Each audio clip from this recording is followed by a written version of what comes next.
You're watching ABC10 Plus Tonight. Hello everyone, I'm Chris Thomas. You're watching ABC10 Plus Tonight. Red flag warnings are now in effect across the area. How firefighters are preparing for the fire danger. And new laws to tackle retail theft in California. A closer look at the plan to hold people accountable. Then we answer your election questions, including how to vote overseas. ABC10 Plus Tonight starts now. We're just months away from new laws taking effect here in California to tackle retail theft. And today, the Attorney General released a bulletin to law enforcement agencies ahead of the new changes. ABC 10's Alicia Machado has a closer look.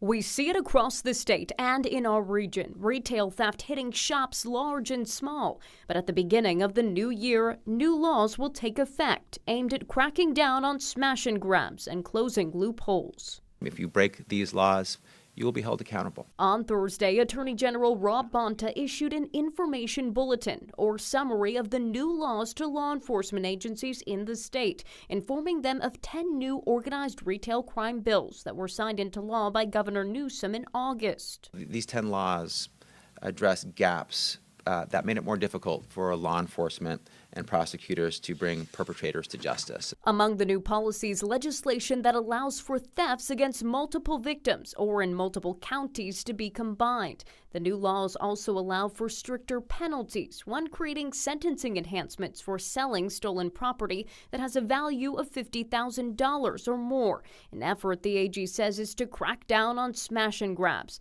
And another law increases penalties for car break-ins and auto theft and creates a new crime for possessing stolen property that was taken during a vehicle theft or unlawful entry of a car.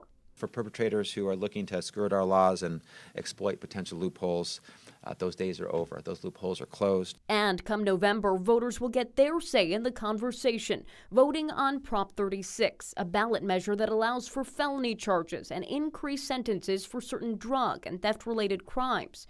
In Sacramento, Alicia Machado, ABC 10. The laws also reduce task force and diversion programs. The CHP says their task force has recovered more than $46 million in stolen merchandise since 2019.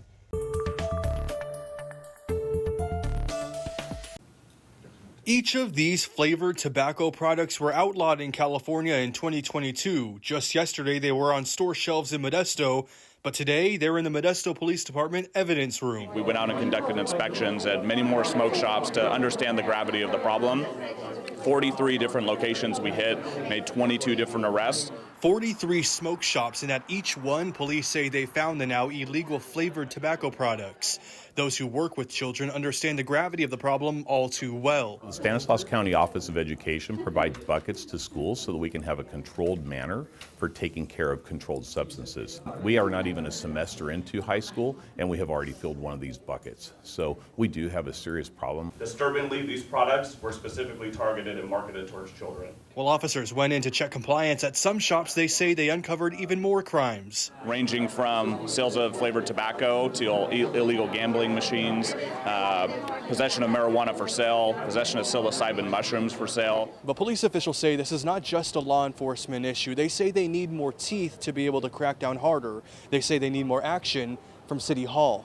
The City Council of Modesto approved on October 8th a moratorium of no more smoke shops are allowed in Modesto to be licensed until we can come up with a municipal code to have a higher regulatory component to that. City Hall says it's talking with law enforcement leaders, prosecutors, and school officials to write that new code. We know this is just the beginning. We understand that these inspections kind of give us a true understanding of what the problem is, but now there's work to be done. We got to go back in and continue to hold the shops accountable. But for now, to talk to your child openly about the use of tobacco or use of illicit drugs, because that conversation shows strength in your community, strength in your family, and strength in the communication that you have with your child themselves. In Modesto, Gabriel Porras, ABC 10.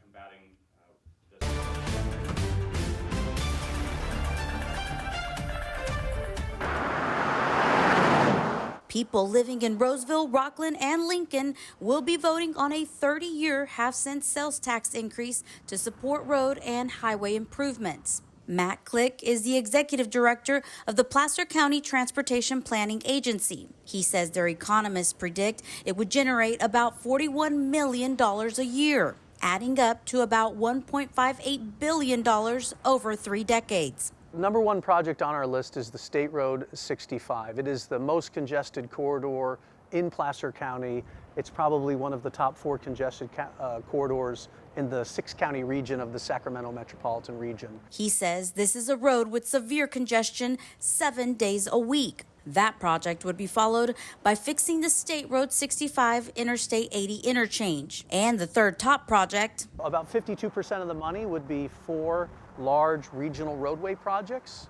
In fact, 25% would be passed right back through to Roseville, Rockland, and Lincoln for their local transportation needs. And the balance of the money would fund things like transit and active transportation, such as bike lanes and recreational trails. Not everyone is on board with Measure B. Well, Measure B is another tax to be put on people in Placer County because we're not using our funds correctly that we already bring in for other taxes. The new buildings that are being built are not raising enough revenue to pay for the roads. Ultimately, it will be up to the voters of Placer County to decide if there is enough value to the sales tax. If it were to pass, the tax would go into effect April of next year. And so we would start to see revenue in probably June or July of 2025. In Roseville, Roxanne Elias, ABC 10.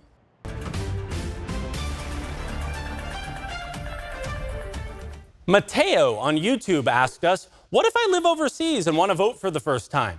You can do that, but you'll want to hurry. Go to abc10.com/links and look for the link on there titled California Military and Overseas Voting.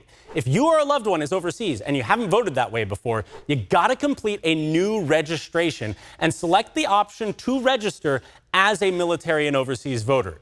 You can ask for your ballot by mail, which might be a little too slow depending on where in the world you are, or you can get it by email or fax. Election day is November 5th. You get a 7-day grace period to get your ballot completed and sent to your county election office. That is November 12th. Again, can be a challenge when we're talking about mail going overseas.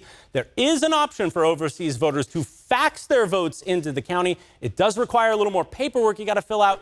Go to abc10.com/links. Again, that's where we have the information for military and overseas voting. A few additional steps you got to take, but you should be able to make your vote count. Thanks so much for the question, Mateo. Happy voting.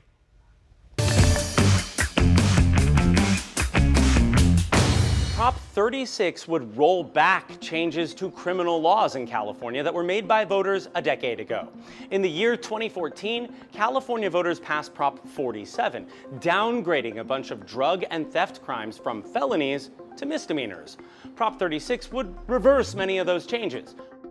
Right now, California laws make it a misdemeanor to steal property worth $950 or less. Under Prop 36, that crime would become a felony if the offender had 2 prior theft convictions. There's a big difference between these 2 levels of crimes. Misdemeanors don't always result in hard time, but when they do, it's a year or less in county jail. Felonies, on the other hand, can carry multi-year sentences, sometimes served in county jail, but often in a state prison.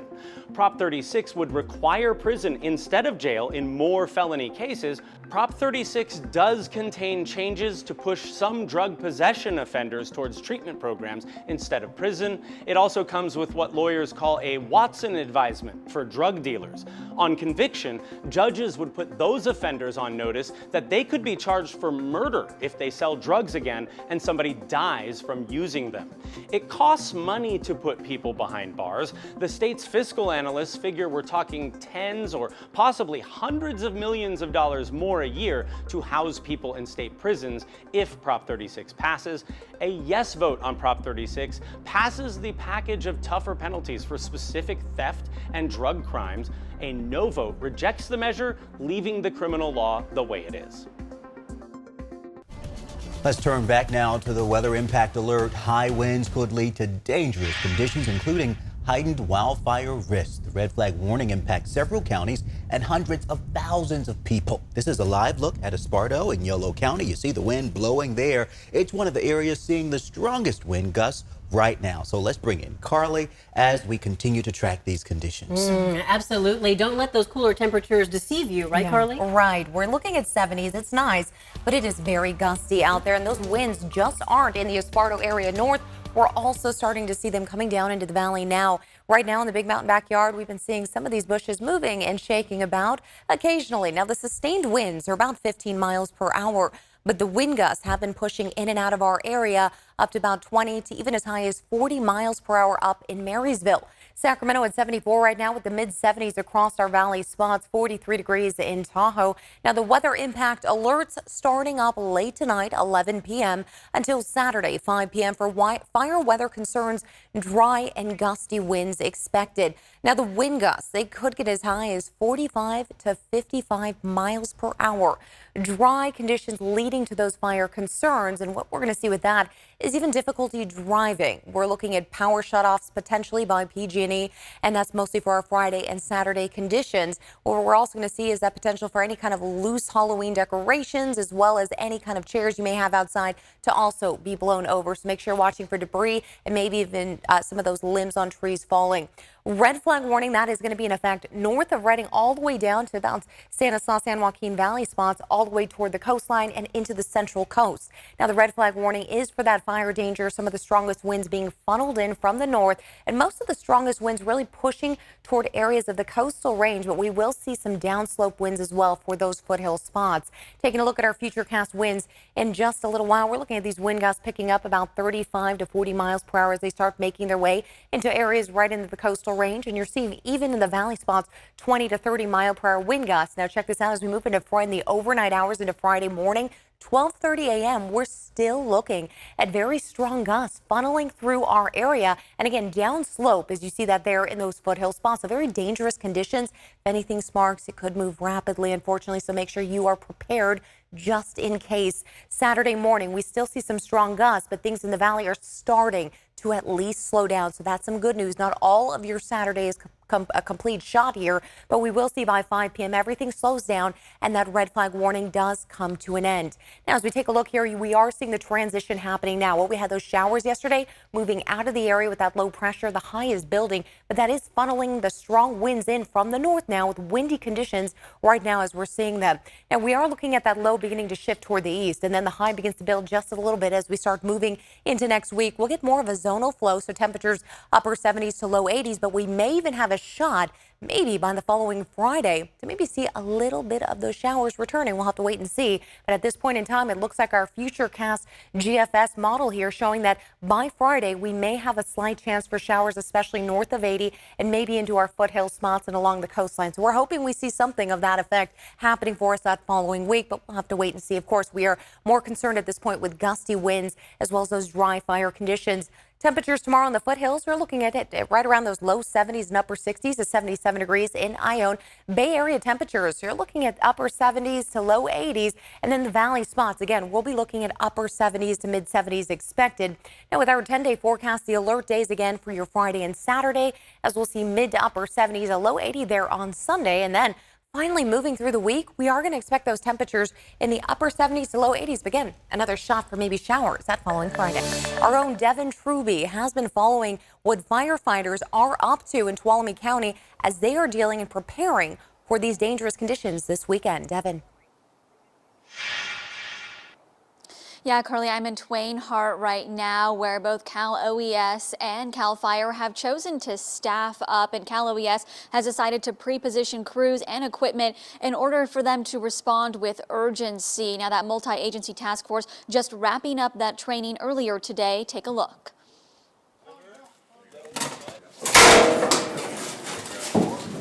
The multi-agency task force training for the worst as a red flag warning stretches from the foothills to the coast and will impact the weekend. Cal OES has pre-positioned crews and equipment in 12 Northern California counties, including here in Tuolumne County. 2 engines from Tuolumne County Fire Department, 1 engine from Rancheria Fire Department, 1 engine from the City of Sonora Fire Department, and 1 engine from Miwok Sugar Pine Fire Department.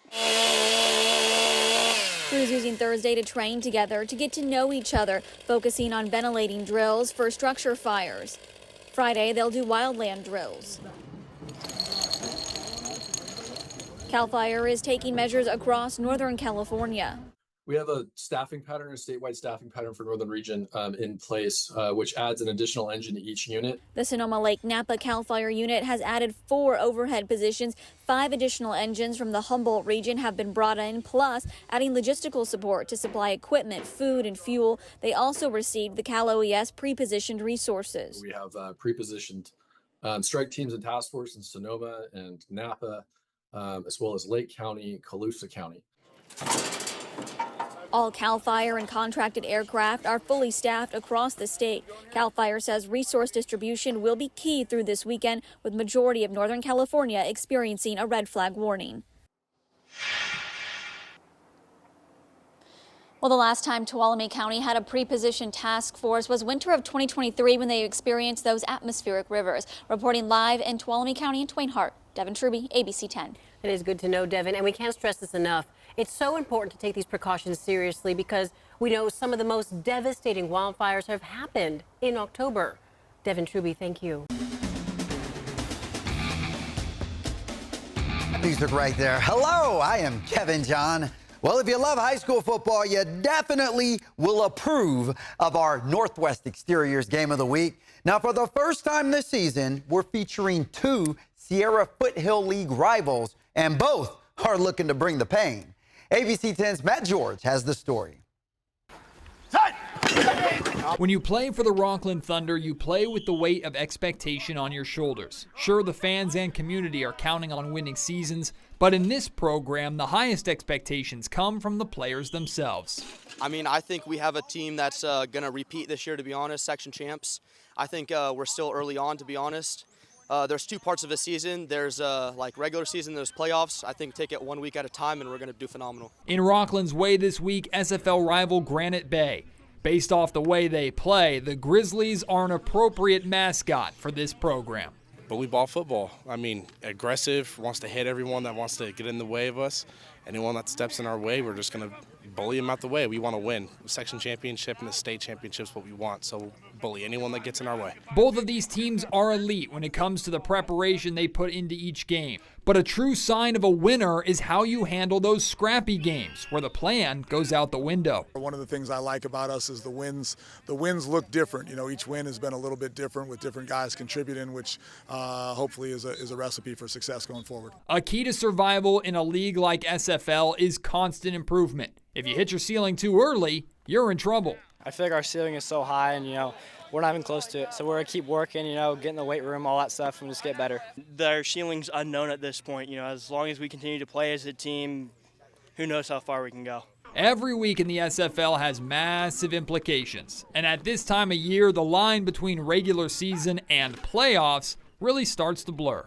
We got 3 playoff games ahead of us before we maybe can earn a bye if we're lucky enough. These are play-in games and playing ourselves into the right spot. And we're excited for the challenge.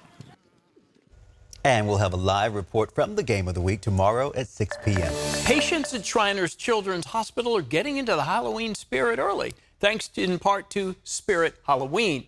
ABC 10's Marquez Allen live in Sacramento to tell us more. Mark, may I compliment you by saying you've never looked more delicious?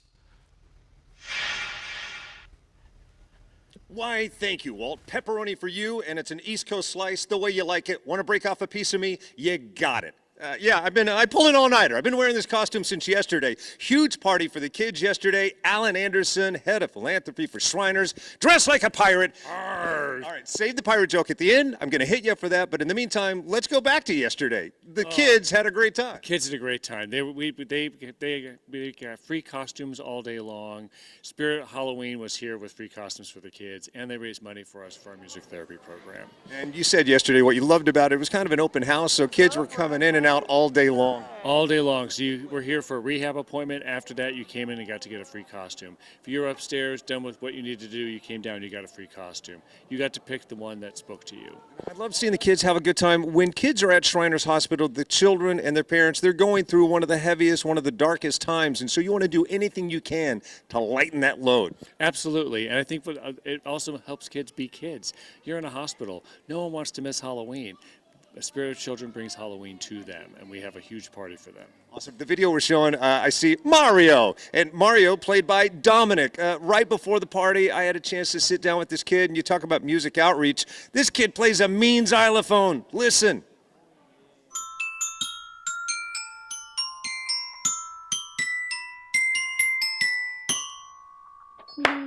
Dude, you are awesome.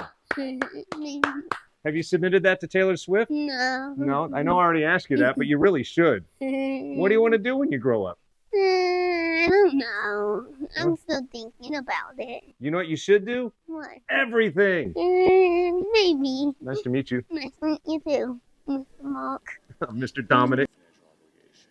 That kid, man, I made a fast new friend there I made with Dominic. And talk about spirit and life. That kid could beat me in a wheelchair. He was doing soccer with me, made some goals. A lot of spark in that kid. A lot of spark, a lot of spirit, and he will talk your ear off. He loves to know people. Yeah, exactly. Well, there are plenty of kids just like that need your help right now. So how can you help them? Just when you think about Halloween, Spirit Halloween stores, when you go in there, you can donate on the site and proceeds go to Shriners. And what kind of money comes in from this? So last year was a little over $100,000. Wow. They've raised $771,000 for our hospital, and throughout the Central Valley, they've raised $2 million for child life programs. That is awesome. So get your Halloween costume. A portion will go to that, or just make a donation in person right there. All right, Mr. Pirate, give me your best pirate joke.